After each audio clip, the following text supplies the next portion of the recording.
Good evening, thank you for coming. I'm Heidi Zuckerman. I am the Nancy and Bob Magoon CEO and Director here at the Aspen Art Museum, and I am grateful that you are joining us here tonight for an artist talk with Thomas Struth.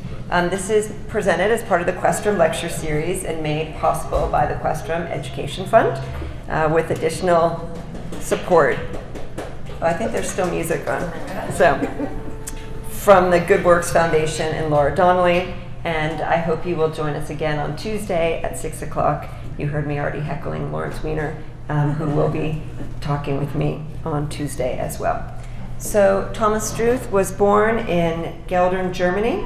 He graduated in 1980 from the Academy of Fine Arts in Dusseldorf, where he had studied with Gerhard Richter and Bernd Becher. He is noted for his innovations in large-scale color photography that explore cityscapes, architecture, landscapes, and other environments. Solo exhibitions of his work are very many, and there will be one here at the Aspen Art Museum in January of 2018. So without further ado, there are more than 100 images, I believe. So we will get started. Well, we don't have so much time, so it will be maybe 30 or 32, I don't know. But first I wanted to say, I thought about, shall I say something in the beginning or at the end, but I figured I better say it in the beginning. I've not been to America since October, so before your election, and I find the situation really scary. I don't know, I was asked, I think 8 or 10 years ago by the New Yorker or the New York Times. They occasionally call me and ask me to do a commission or something like that, and they called me and asked me to make a portrait of your current president, and I said no thank you, because I didn't feel like spending a second with this man.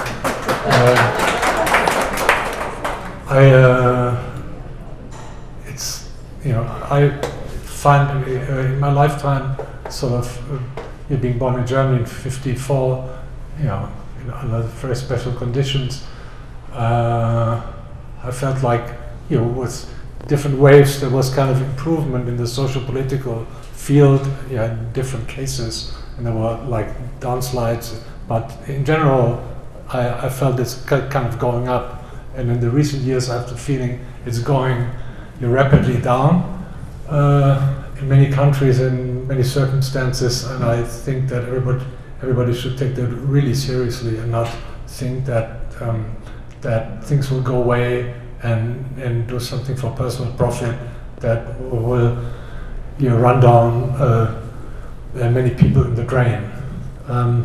So I just want to say that. Sorry.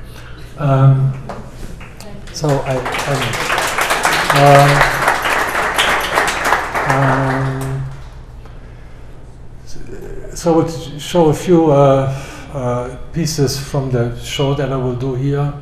I don't know whether it makes much sense to show them now, but these are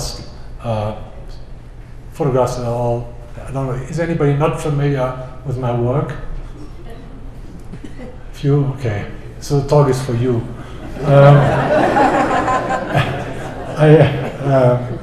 It's a little bit strange to talk about your own work, because like the work is quite, people say it's kind of, they refer to kind of your objective photography, which I find is kind of nonsense, because if it wouldn't be very passionately involved and very emotional, I wouldn't do it.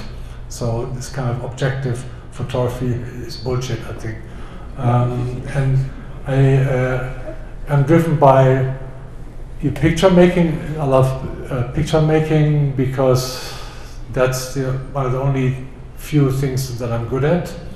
I had no choice, I would say. It was just something that I realized. I couldn't speak very well when I was younger, and art and music were my mode of self-expression.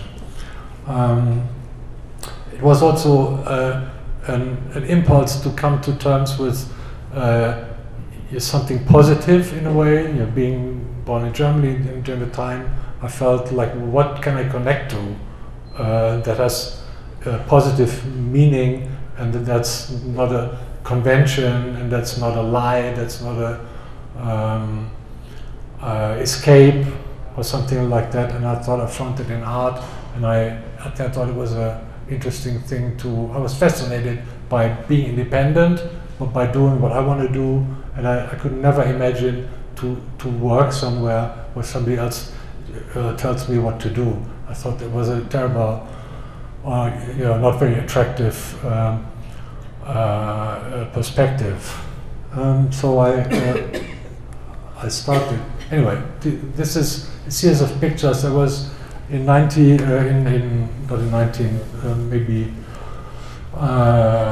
ago, Frederick Brenner, who's a French photographer, who did a very vast project called Diaspora, that's about Jewish communities around the world, and he published a big book. He contacted me through Marion Goodman, and he came to the studio in Dusseldorf on his 50th birthday, which I thought was quite amazing. Anyway, he invited me to participate in a project that he was setting up, where a dozen photographers would come to Israel to photograph, and he had kind of a dream to kind of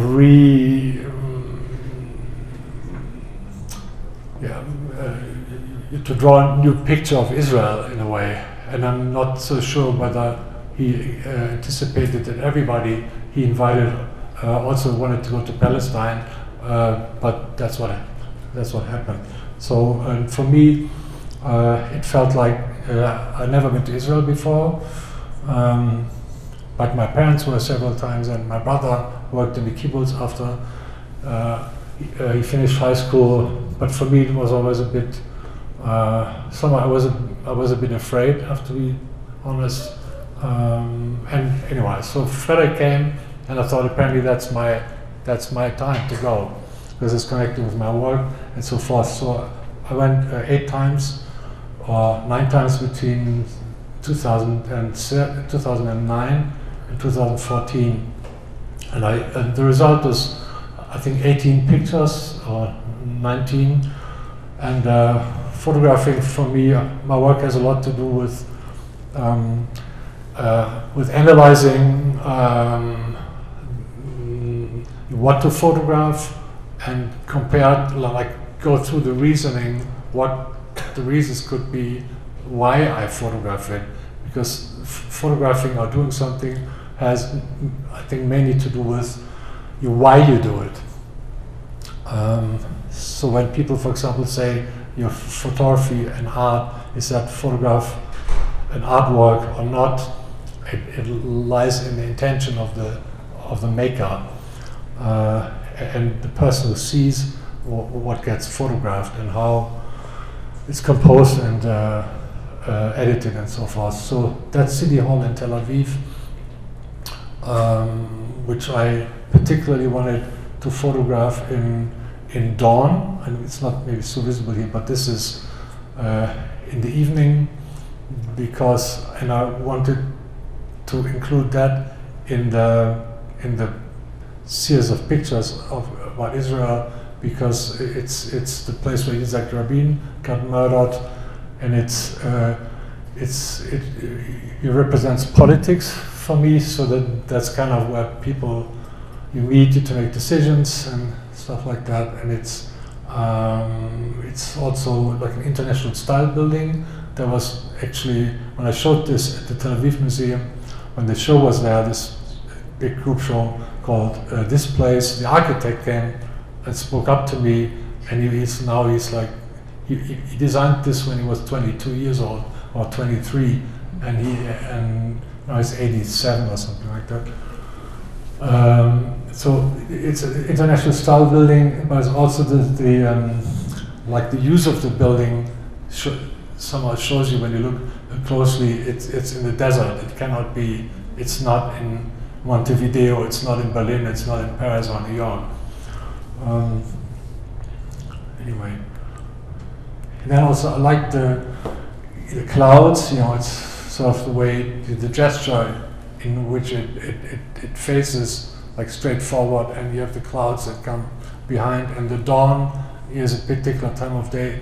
I think everybody would agree to that, where that day is over and you're reminded of the passing of time, and every new day is a new chance for a different decision, for a better decision or worse decision. So it's a kind of moment in time where you give yourself a break. You know, you say like, no, we have dinner, and so we'll see you sleep, and there's another chance, and maybe. And that's something that has a lot to do with this place. This is in Silvan in East Jerusalem. This is a place that has a lot of illegal Palestinian buildings, but also legal ones. The city of David is further down, and when I first drove around in Israel, I went there and I thought this is an interesting place because of the underground energy it has, and I've been there many times, and I always try to figure out how to find a summary of the situation. And I'm in principle very driven by since my childhood, actually, you know, which just sounds banal, but I'm very strongly driven by that, the relationship of the individual and society, or the group, the larger social political entity, and the conflicts and the sharing moments and the problematic moments which came out of, you know, the time I was born and where I was born. So and I I made this composition, which is like an X, and I wanted to have something in there that's very yes, it's like a construction site almost. You could see that maybe here's a construction site, and the debris and the you know, like the plastic bottle here, that and all that stuff. And while I was waiting there, yes, some people came around the corner, and this woman came around the corner, and she thought that it was Israeli and doing something nasty, or doing something, I don't know what. She didn't like me, and but for me, anyway, I'm an artist, so my main objective is to make a picture and to create the narrative that I want to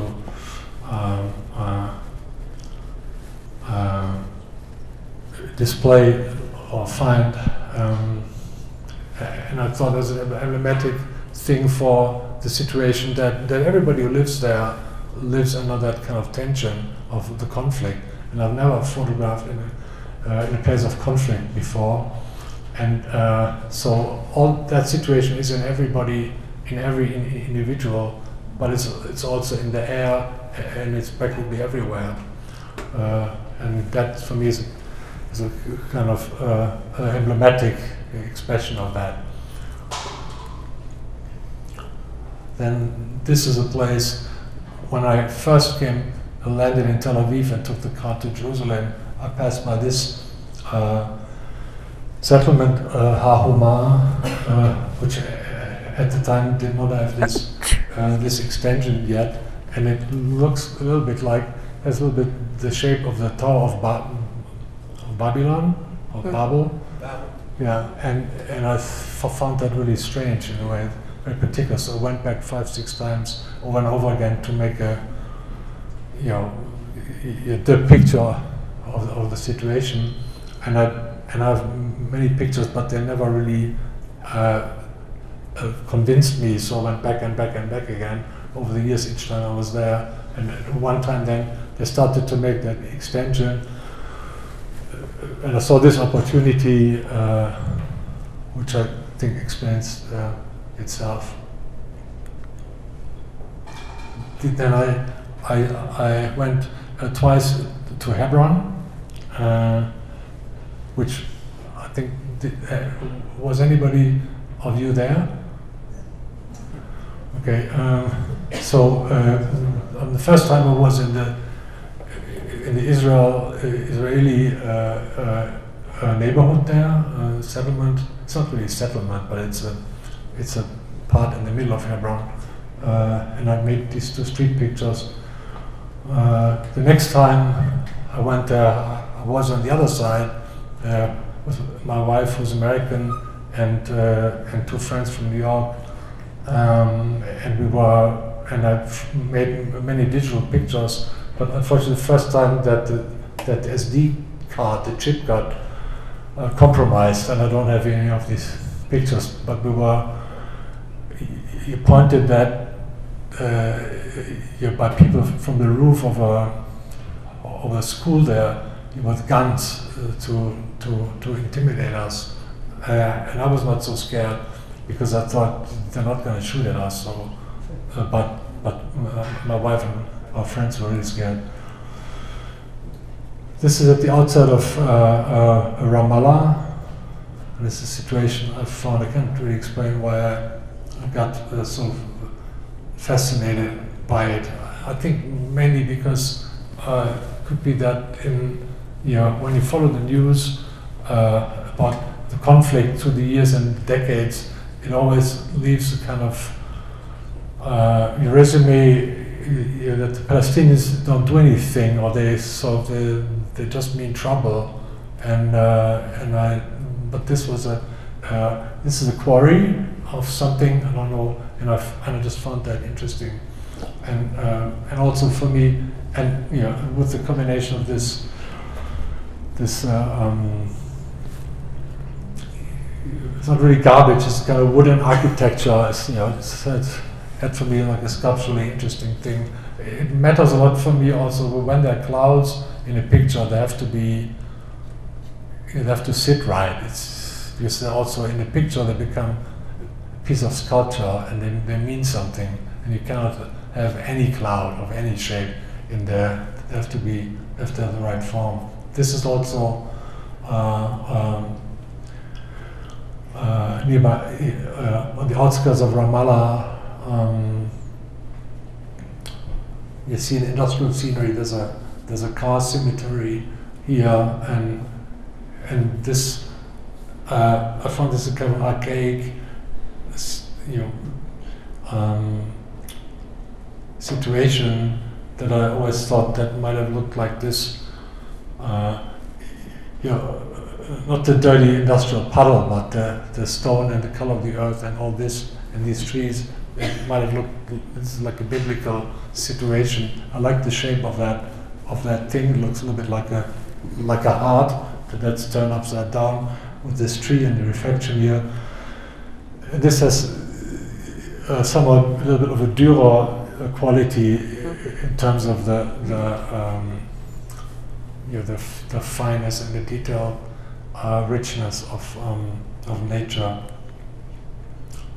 And I wanted to have a family portrait in there, and in a way, this was a project where for the first time I included every genre of pictures I've been taking. So there's architecture in there, there's a family portrait in there, there's landscape in there, there's also technology in there. So in a way, this is a kind of a application of all my previous work in one subject matter or one region, and I found that, I don't know, it was an experiment, I would call it, because and also then amongst the many pictures I took to edit it down and say these are like 18 pictures that make the summary of the whole thing. And I think in photography, also in other medium, but in particular in photography, editing is extremely important, and you just have to be able to say no and ignore a lot of stuff that you made and you put effort in, because it's just not good For example, all the street pictures I made in Dusseldorf in the 70s. I think I made 300 street photographs in Dusseldorf within 1 year. In the end, I used 3. And the others are just, they're documentary, they're interesting in a way, but they're not good pictures. So, this is a view like across the wall to the Shuafat refugee camp. There was also there were 11 other photographers, including Frederick Brenner, and one of the photographers photographed exclusively the wall, which I found a strange decision. But so that's my wall picture here. That's in the Golan Heights facing Syria. What you see in the back is Syria. And at the time, of course, it was not. I didn't anticipate how quickly the situation would change. There's also good. I would like to recommend one reading. There's a very interesting history book that came out 2-3 years ago called The Sleepwalkers by Christopher Clark. Did anybody read that? No. It's a book that describes.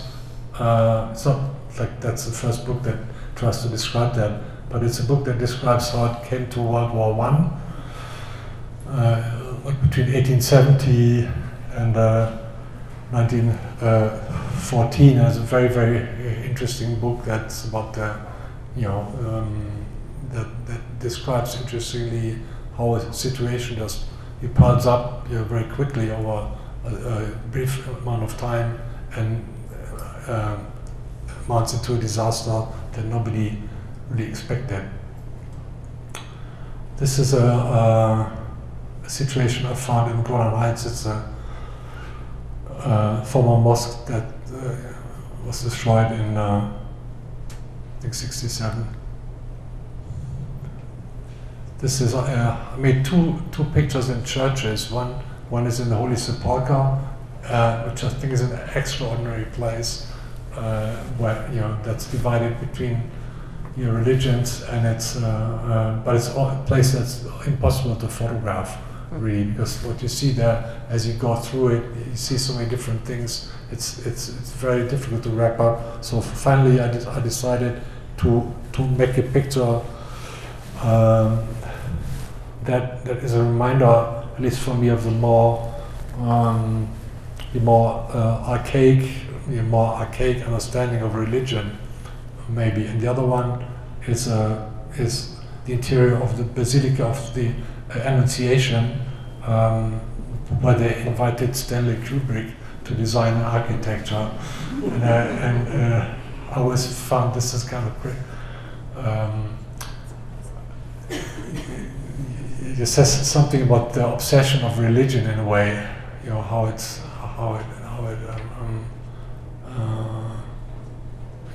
the obsession, materialized itself in architecture.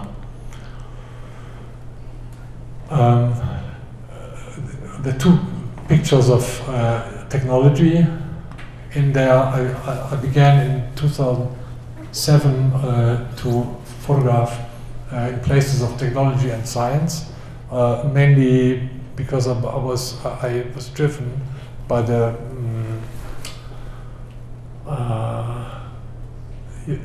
by noticing or asking myself, why is it that people seem to be able to agree so much more easily on technological research and scientific problems, and find agreement there, and make that the main hope for the future of humanity, where in the social political field is so much more difficult. And my wife always says, well, that's about humans directly, humans interacting between each other. But still, I find it very, provocative and it sort of makes me upset sometimes. So I decided I wanted to look at the sculptural materialization of what this looks like, what people had in their heads, and go at it as a not as a specialist. I don't know very much about these things, but look at things as pieces of sculpture and what kind of atmosphere they emit in terms of entanglement and so forth. And these two pictures are made at Weizmann Institute, and this one in particular, to me, is an image of the traveling scientist. It reminds me of a kind of a load of luggage that sits on the platform of a train station, or like in the harbor, when people board a ship to go to an unknown. You go into the unknown. It's sort of like a sleeping bag, and there's your suitcases and a stool. And I thought that's part of what this is. What people do. And this one is kind of, these pictures all have no people in them. It's a little bit of similarity with the street photographs. To see the essence of what I'm interested in, it needs to have no people in them, because the convention of the scientist and the place of where he works or she works, that's a very common genre of pictures, and I didn't want that. I wanted this to be like the sculptural expression that's in here. So this is a laser lab in Weizmann, and I like the idea about the light here and these details and how the laser beams are led through that entire table to research how you can analyze a chemical process by emitting laser light through it, which is not a continuous light. The laser is a fractured light signal. And also I like the empty chair. Yeah. This is a front garden, a front yard in Tel Aviv that I liked, or that I thought expresses something. This is my book about my contribution. There are 12 books by everybody there. So the next, I'm just going to show these pictures, and then maybe you can ask me some questions and we continue. So this is Nature and Politics. Was a title I gave this just within the studio, because I thought when I do something new, then I talk to my assistants and to make sure that they know what your work I'm talking about. I decided it needs a name. I said jokingly, but it's about nature and politics, like the relationship. Nature is there's nothing without nature. There's nothing without politics, because in science and technology is always like this great your sales, your promotion, what we can do. And when I had the first opening of this, it's a touring exhibition that will be in St. Louis at the St. Louis Art Museum in November. This is the 5th venue. And the first venue was at Museum Fortwang in Essen. Then we went to Berlin, to Atlanta, to Houston, and we're in St. Louis. And the day of the opening in Essen, there was a picture in the newspaper of Mark Zuckerberg being in Barcelona at a conference, how he walks through the middle to the podium, and in the jeans and a t-shirt, which are always called the harmlessness disguise, and the audience, everybody in the audience had these virtual reality glasses on and a laptop on their knees and the briefcase next to their chair. And it was really very George Orwellian picture. So anyway, I'm going to show some of them. These the first two sets of pictures had to do with plasma physics. This one, and the next few, and the second thing was had to do with Canaveral in Florida, where I went in maybe 9 years ago.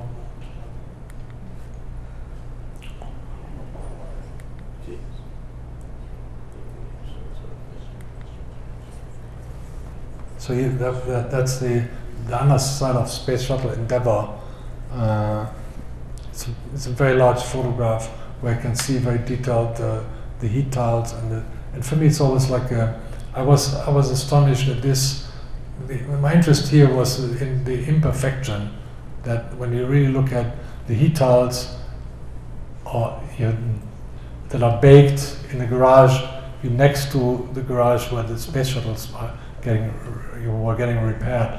So it's also like it's like a studio situation. It's almost like a restoration studio.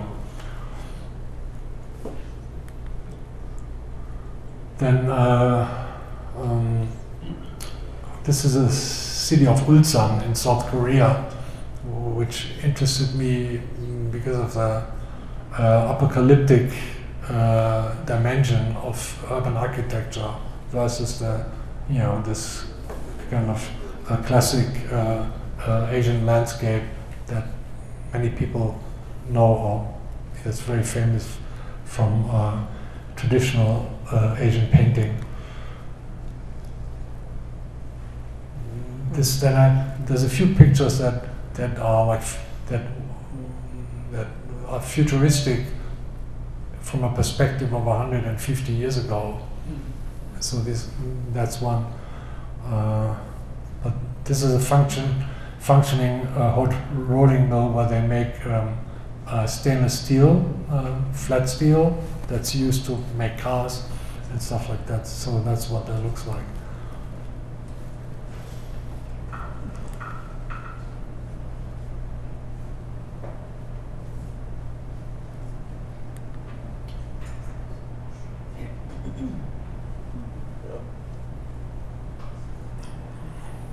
This is a robotics lab in Atlanta. Then I did there's two kind of side trails that expanded this whole thing about nature and politics. I had the idea to. I read an article about Disney in a German paper that struck me, and I started to think about Disneyland as a kind of archaic moment of virtual reality, like the Moses of really like the very beginning of this kind of reinvention of reality and bringing it into different forms. So I thought maybe I could be interesting to photograph it. Which was a strange idea, and I went to Disney to make some snapshots. That's one of the snapshots where there's fake rock and real plants. And then it sat like for 3 years, and I thought maybe it's a stupid idea, but then it didn't go out of my mind. So I decided to really go for it and contacted Disney to get the permission, and then I went back to make pictures, and I did there's 5 pictures, and I exhibited them at Marian Goodman together with the technology pictures, which was a very strange echoing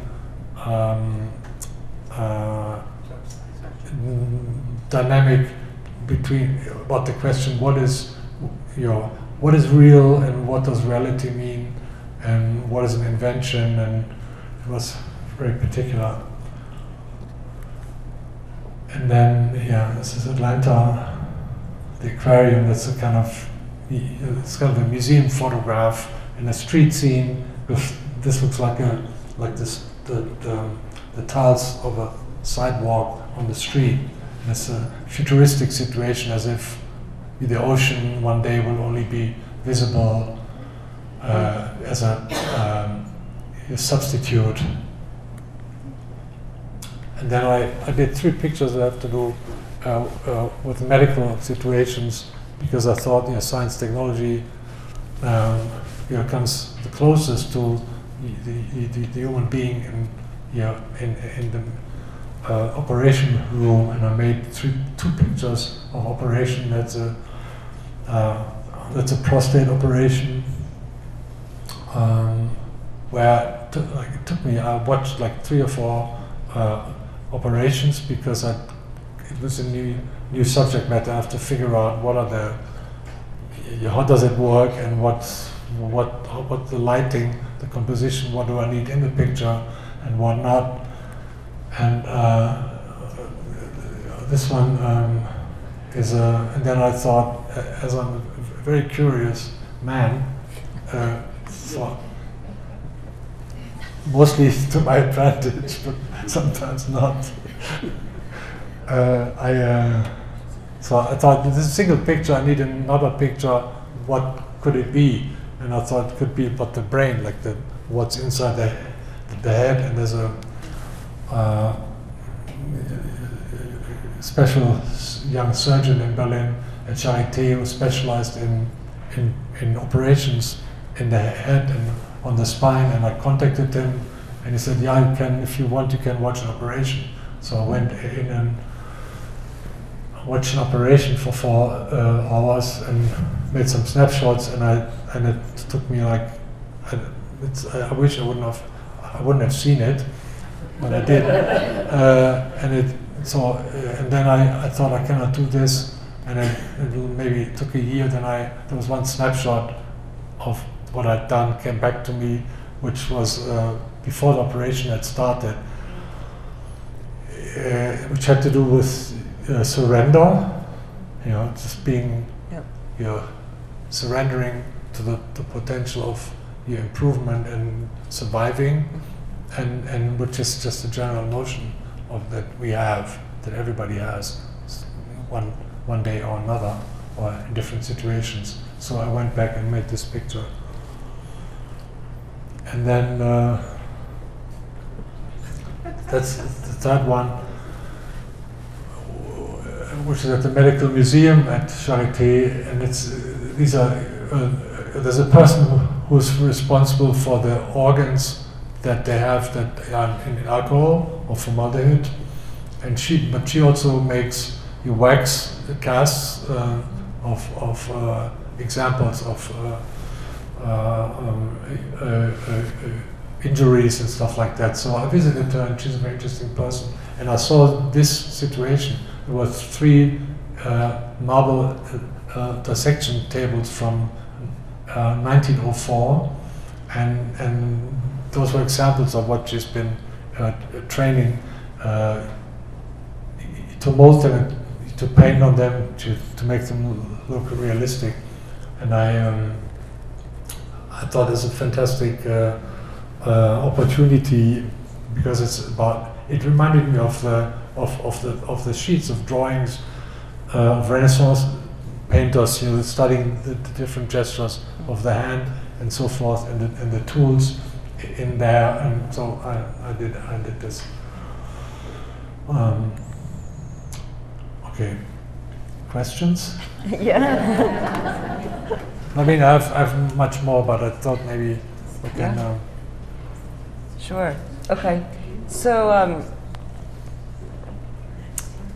as you're describing your work, you're telling some of the stories about what went into your thinking of why you were drawn to something, or how you came to be entitled to take some of the photographs or allowed.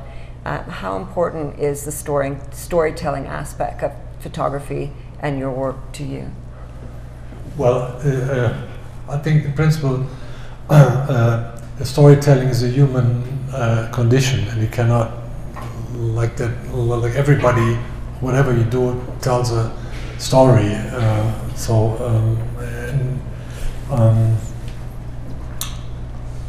So for me, this like the story that what I see, and to make it exclude and include only that what I think might represent that story is very important for me, and that's what I'm trying to do.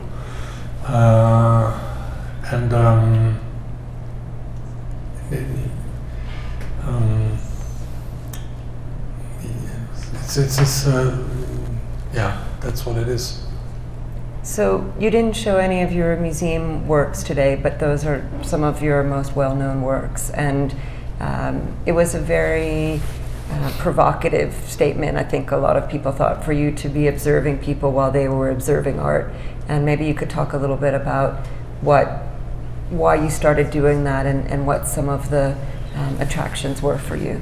That happened in a particular moment where a few things came together. It was the first new museum of contemporary art that, in the beginning of the postmodern architecture phase, was a museum at Teilberg in Mönchengladbach, nearby Dusseldorf, and it was a strangely irritating design by Hans Hollein with a strange marble color, and it felt like that the architecture is rivaling, somehow arrogantly, the artwork that it was supposed to display.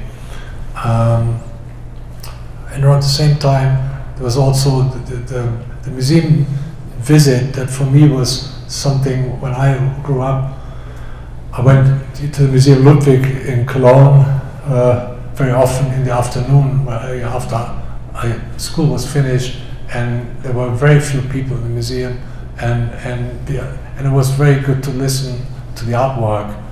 And in the mid '80s, or around that time, there was the first time I experienced that museums started to get really crowded.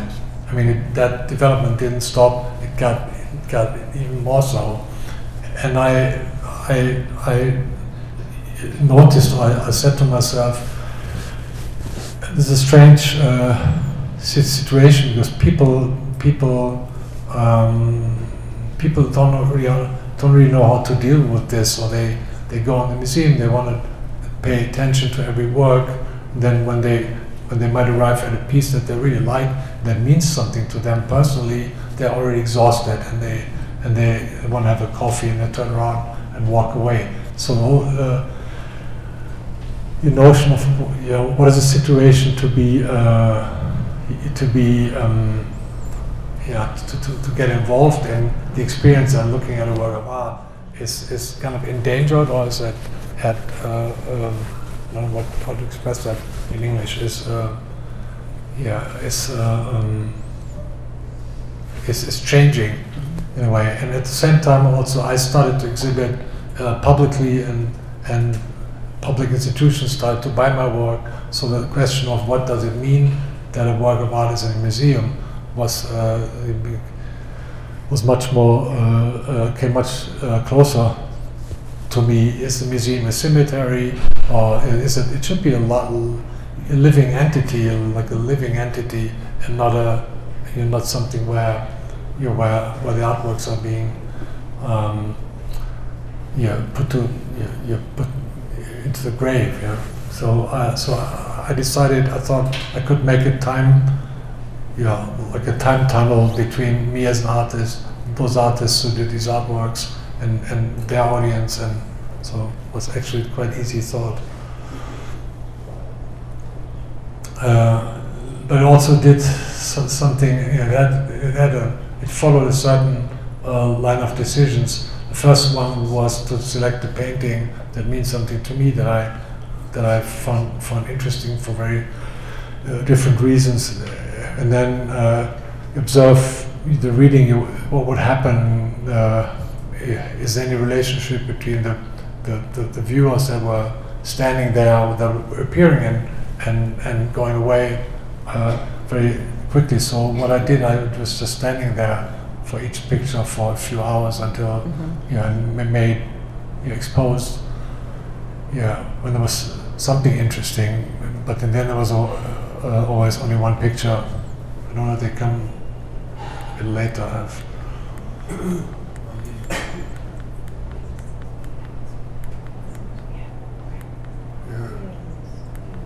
So more or less it started a little bit with this picture, and then there were 3 photographs that I did that had human figure in it with me, and then a portraiture of human figure and other pictures that were made previously.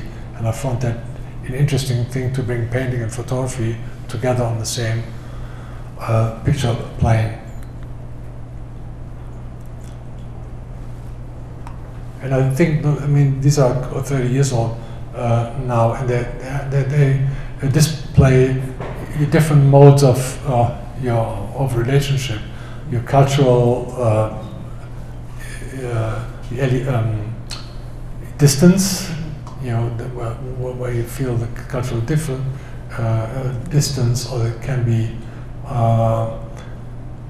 being very, you're looking very familiar with what people are looking at, or just particular intimacy, or a moment of total silence, and being maybe in the same age as the people that are depicted. So it's and then they're so like self-explaining. Initially and in general, this was more thought of like a campaign, like an advertising campaign, a reminder of how you should look at art with respect, but not too much respect. You can also walk by 50 works in the Louvre and be completely uninterested. It's fine. I think you all experienced art people, so it's not made for you. I think everyone needs to be reminded about, looking at works of art. And I include myself. I make these mistakes myself. Like it took me one experience to be at the Louvre 2 days in a row for like 5 hours to realize I just wonder and then think, oh, what's this? A small painting I never saw, and it means something to me, or I discover something, or I find it very boring in the end. Well, the idea about spending an extended period of time in front of an artwork is something that I'm sure everyone here has done before, but it doesn't become the default way of looking at art anymore. So you look at something, on your way to meet someone else, or you have lunch and then you run in quickly, and it's about seeing how much you can consume in a shorter period of time. So I think it's still a good reminder from 30 years ago or today. I think the situation has changed so much. I don't want to even start this discussion or conversation with Lawrence, but when I like 40 years ago, when I started the art world, or the practicing artists were more like a group of specialists who were like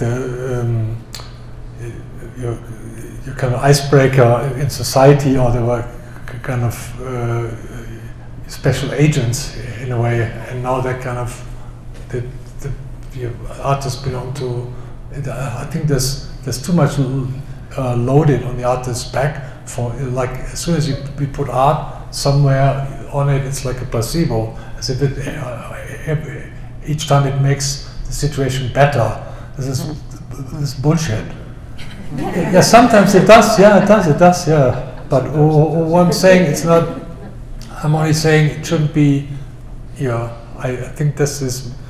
There's also often a situation of misuse. That people think they make it better just to put some art on it or so, and that's not like a bad cake.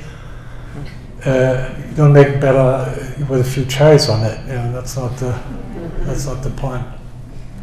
But it's true also, when it works, it's absolutely true. It can make situations fantastic, and a complete solace for, you know, really intense.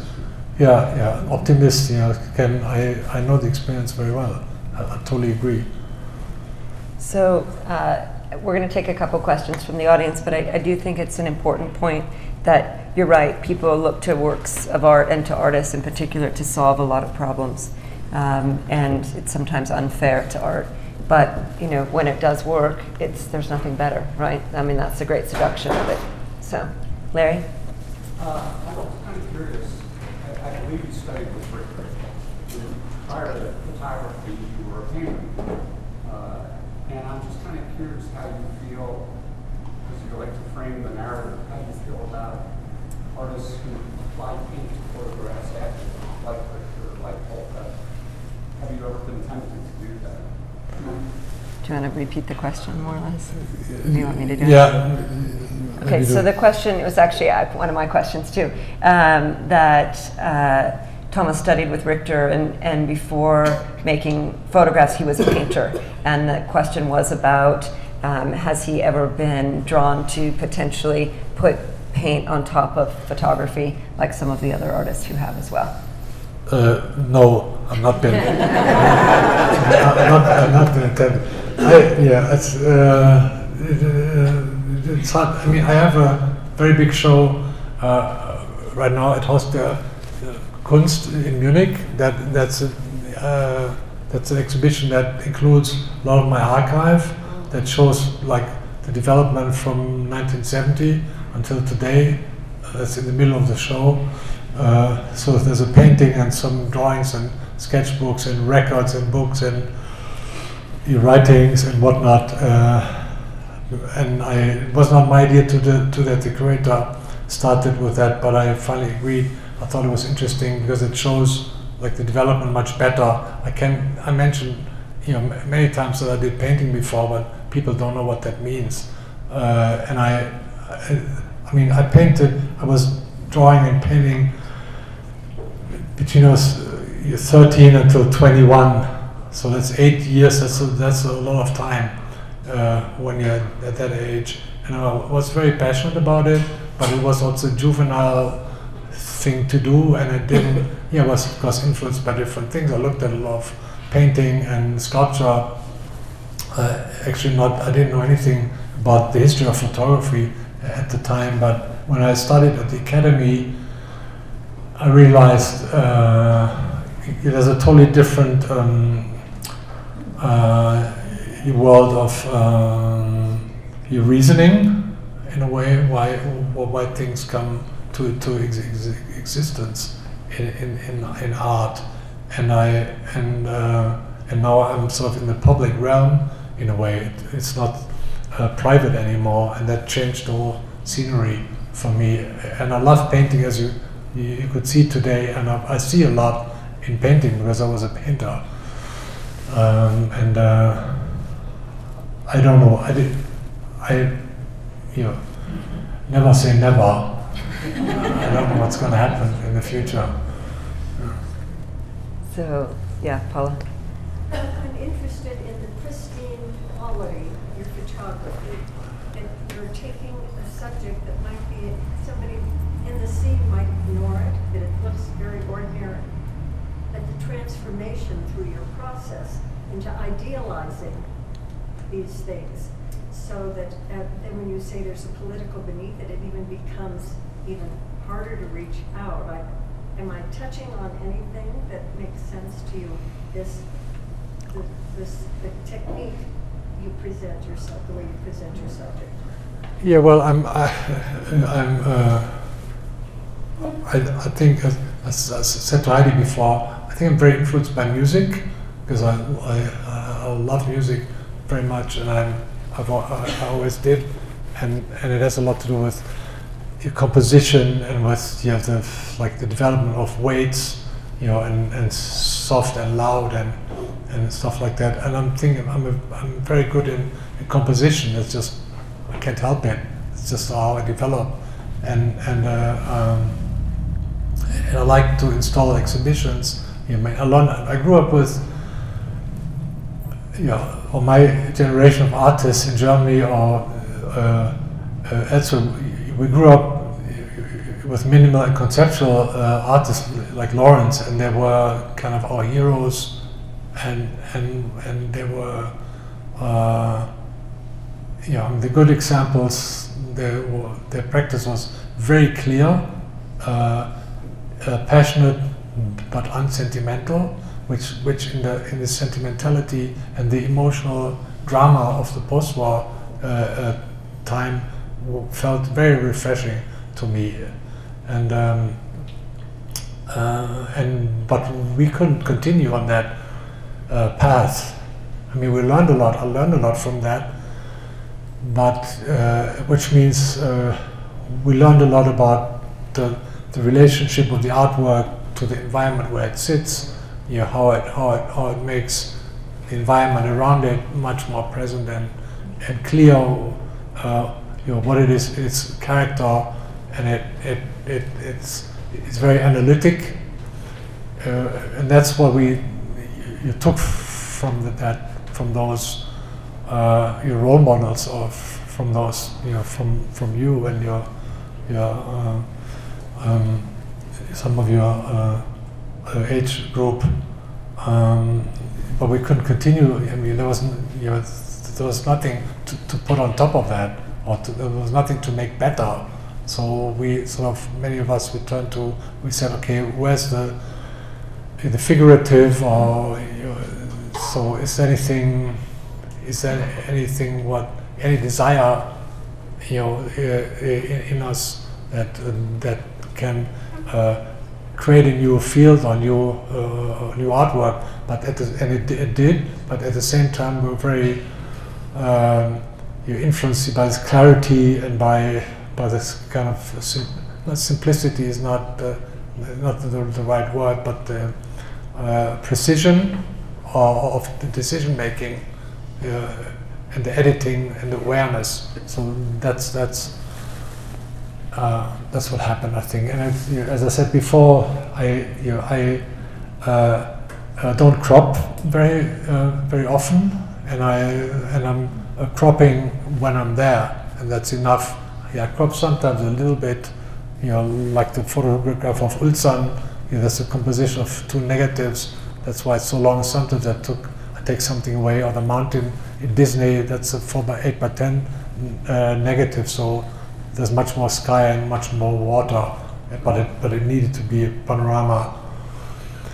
But in general, I never take on the detail or anything like that. It's just because I don't need to. Bernie, I'm going to give you the final question if you still have it. Would you speak a bit about your use of format and aperture and focus supports your moral and ethical outlook of life and photography? I didn't mean to put all the pressure on the final question. It's like dong dong. But actually, I'll give you a second to think. I'll give you a second to think about it. Yeah, But you started off your before you even started to talk tonight. You started with something that you said you wanted to make sure you said tonight.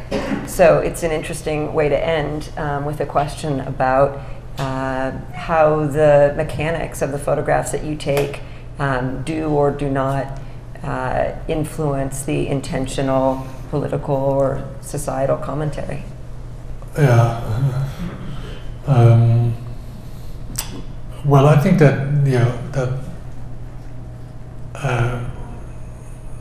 I think I'm only one person, so I have my opinions or my perceptions, but there's a lot of clarity, and I see a lot.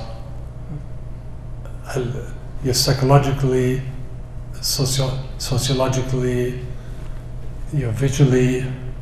That's just my education, and that I normally I often start to when I talk I start when you have three gifts, like that you get that you have no choice about, like your parents, when you were born and where you were born. And that makes a big difference. And from then on, you have a lot of choices.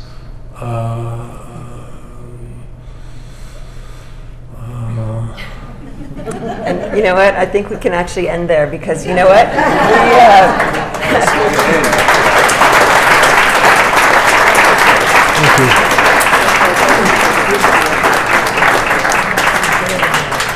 But it's just one more thing to answer one thing. I mean, I work with large format camera most of the time, 8x10, 5x7. So the detail, I mean, my pictures are all very detailed and mostly very sharp. So I enjoy the detail here. And of course, also nowadays I'm often questioning my own practice. It's not that I look around. I find this exhibition quite interesting here. I like it a lot. It's a strange combination. I thought, wait, Guyton? Inkjet prints that don't mean anything to me, and Fischli Weiss, but I find it very interesting. So it teaches me something and makes me question, should I maybe, can I, accelerate something in my own work that brings it to a new level. And I'm going to have a show with Marian Goodman in November of 14, where I will show work that will also surprise everybody. So I'll end by saying we all see a lot and we don't always have clarity. So well, that's what we'll look for moving forward. So thanks for being here tonight. Join us on Tuesday at 6 for Lawrence as well.